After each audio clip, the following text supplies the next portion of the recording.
Aloha guys, Dr. Thomas back again. Yes, you knew I would be. Okay, we're going to talk about Chapter 7 in Medical Law and Ethics, the health record, the patient's record. And this is super important stuff. Define the characteristics and benefit of an EHR, electronic health. Of course, if you don't know that, you need to. Electronic health record. List different types of health records. Identify the owner of a health record. Recognize new dimensions of confidentiality with the use of computers for health records. Identify the procedures necessary for the release of information from the health record. Objectives continue. Determine who has access to health record. Identify the concerns associated with faxing medical information. Think about that one for a minute, guys. What if it got faxed to the wrong person? Follow an acceptable method for making corrections on a health record. I skipped this, I'm sorry. Define the importance of health record credibility. Electronic health records, High-Tech Act. This is something I'm not really familiar with, guys. I'm not saying it's not correct. Authority to establish programs to improve healthcare quality, safety, and efficiency through the promotion of IT information technology, including electronic health records and private and secure electronic health information exchange. Meaningful use, incentives, penalties. EHR continued. Examples of meaningful use: prescribing prescriptions electronically, providing patients with an electronic copy of their health information, providing clinical summaries for patients for each office visit, recording patient demographics. I don't know why they got that a second time. Maintaining an up-to-date problem list of current and active diagnoses, protecting electronic health information, generating lists by patients by specific conditions, sending reminders to patients for patient preference for preventive or follow-up care. Types of health records.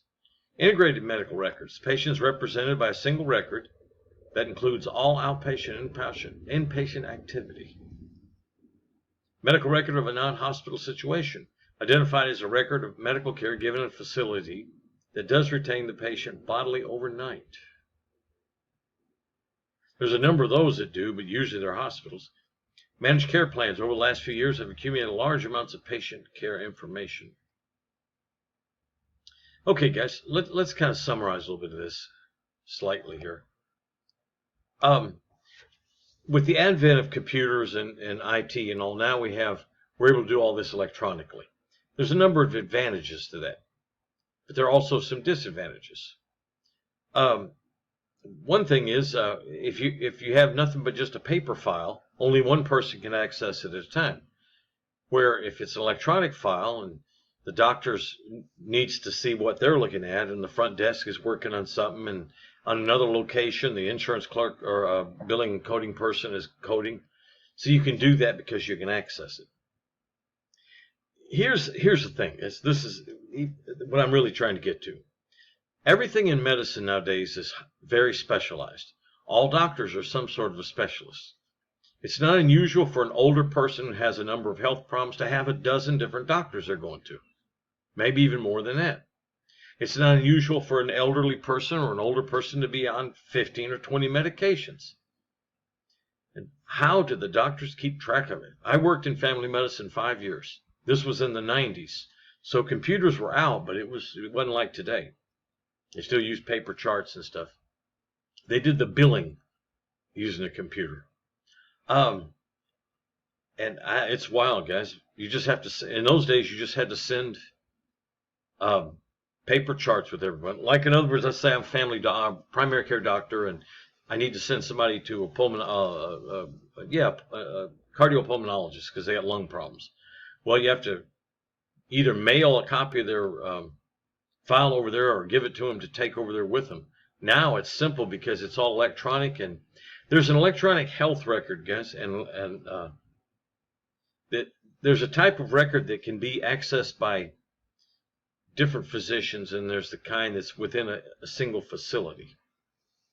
But this is real important that information gets shared. And what I'm trying to say is, in modern times with computers and all the technology we have today makes it a lot easier to do that, but also makes privacy more of a concern too. So nowadays a doctor can get in with a code of some sort. I don't exactly know how to do it. And access the entire health record on a given patient, what all they've had. And that's important, guys. It's important to know that. Obviously, I mean, and this makes it a lot more thorough. You can also keep track of prescriptions and things like that, probably a little better too. When I worked in family medicine, I've seen the boss, the doctor. I ran the therapy department and did all that, but I had plenty of time to associate around there. And I saw the doctor who was my boss tell a patient, okay, now, Mary, when you come back in next time, I want you to take all your prescriptions, everything you're taking, and put it in a bag and bring it in here so I can see it.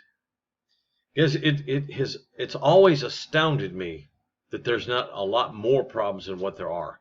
Why? Because, if you're going to a doctor, the chances are good you're on a couple of meds at least. And if you got different doctors for different things, you probably are on quite a few meds. And these things can interact with each other, can be life-threatening or fatal even. And I thought, my God, it's a wonder it's not 10 times worse than what it is. Because the people don't know. They don't, in many cases, you'll have an occasional patient that can tell you everything about everything, knows more about it than you do.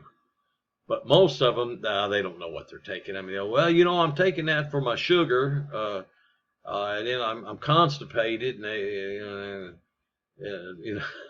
and they, so yeah, I don't know how they did it. I'm glad that this is, if for no other reason, just to keep these meds from getting mixed up is a major accomplishment. Okay, but on the other hand, it's made it easier for people to get into it too.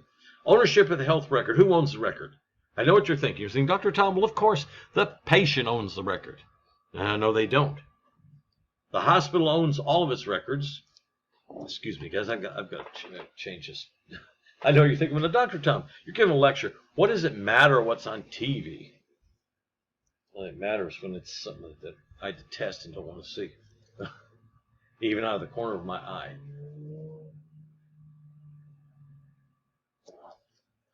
Okay.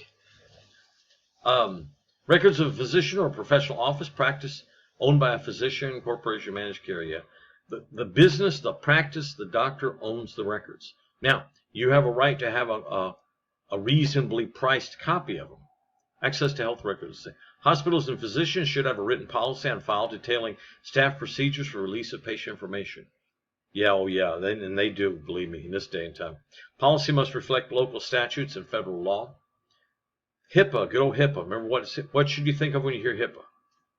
Privacy. Patient access. But a patient has a right also, guys, to their... Now, if a person's spouse comes in there bossing them around and calling the girl running the front office fatso because she's a little bit on the fluffy side, you're not going to get much cooperation. But yeah, you only release this stuff to people who you've given permission to, including your own spouse if you don't want them to have it. Access to the health record continue. Innocent party in the health record, release of information, capacity consent to release of information, release forms. Yeah. Okay, we've talked about HIPAA before. 1996 Rex HHS Health and Human Service to adopt standard data elements and code sets for electronic coding throughout the entire healthcare industry. And they've finally done that now, I guess, where everybody uses the same ICD-10. And let's see, all providers of healthcare are required to participate in these provisions. Oh yeah, they're real strict on it. And they should be, guys. A person's health record, health information is their own business. Nobody else needs to know it. Unless it's another physician or the insurance company so they can pay the claims, that kind of thing. Okay, faxing medical information.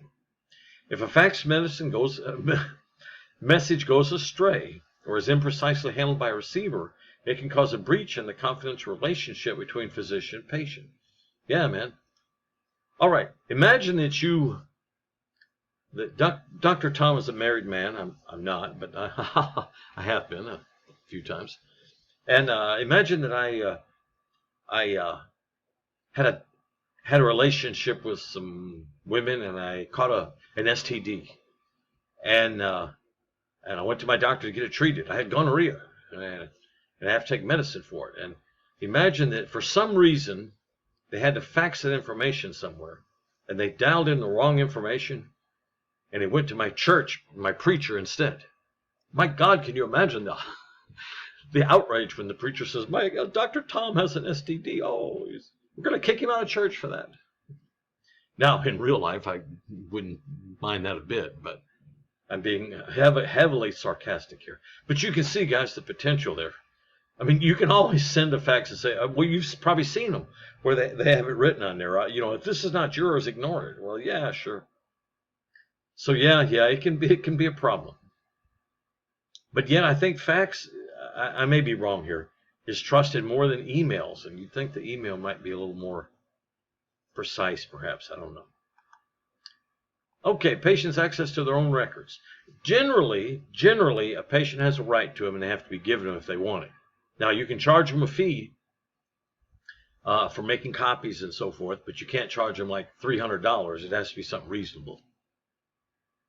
But there are certain doctors that don't have to give them their records. Let's see what it says. Possibility of misinterpretation by the patient. Yeah, they can get in there, start reading stuff, and oh my God, it says I have a growth on my butt. It's cancer. I know it's cancer. It has to be. When it might just be a zit or something. And they read more into it than what it was. A little knowledge can be more dangerous than no knowledge at all. It darn sure can be, guys. Manage electronic medical records. Yeah. It's very, very important for it to be safe and secure. And backed up in case something happened. What if it dumped all the information on hundreds or thousands of patients? Release forms. No oral request allowed. You have to sign a release, of course. Request must be in writing, court order, or subpoena. Now, can courts subpoena, which means demand records? Oh, yeah, they do it all the time, yeah, for sure. In those cases, you have to supply. Of course, then the court is responsible for them. Credibility of the health record. Is the information in the health record believable? Well, we'd certainly like to think it is, yeah. Changes to health record raise suspicions, as they should, guess, yeah. One of the things, delayed filing of laboratory tests. Guys, they draw blood in your family doctor. They send it out. Lab reads it, sends back the report, or faxes back, or emails back the report. And it gets printed out and filed into the patient's file. If there's a big stack of that stuff somewhere where it hasn't been filed, that doesn't look good. It makes the doctor look like a dip, that they're not staying on top of their work. Guys, we didn't order these lab tests just for fun or just to have something to do that day. We had them because we needed the information, and that information needs to be in that patient's chart. So that doesn't look good, as it shouldn't. Incomplete or error-filled records. Yeah, same thing. Terrible. Look, if the doctor's such a dip that they keep terrible records, you want them cutting your appendix out, you know? Altered health records. Oh, never good. You're trying to hide something. Fabricated health records. You're billing for stuff you didn't do. Not good. Loss or concealment of records. You're a dip that can't take care of their office properly. Making changes in the records. Yeah, sometimes you have to do that if you make a mistake. Acceptable method of making changes. See, there are occasions when making a change in the patient's record is necessary. If change is made while a patient is under treatment, records may be accepted as rewritten. Yeah. Best way to indicate if you do an entry correction. This is real important. Leave the original recordation intact with a single line drawn through it, so you can read it through the line. Add initial notation with date and time. Initialed notation with date and time should be made inside the margin, indicate the error was made in error. The entry was made in error. Correction should be entered in the record chronologically. Yeah, guys, this is real important. The lawyer will have a field day with you. I've been in court many times. I've been deposed many times.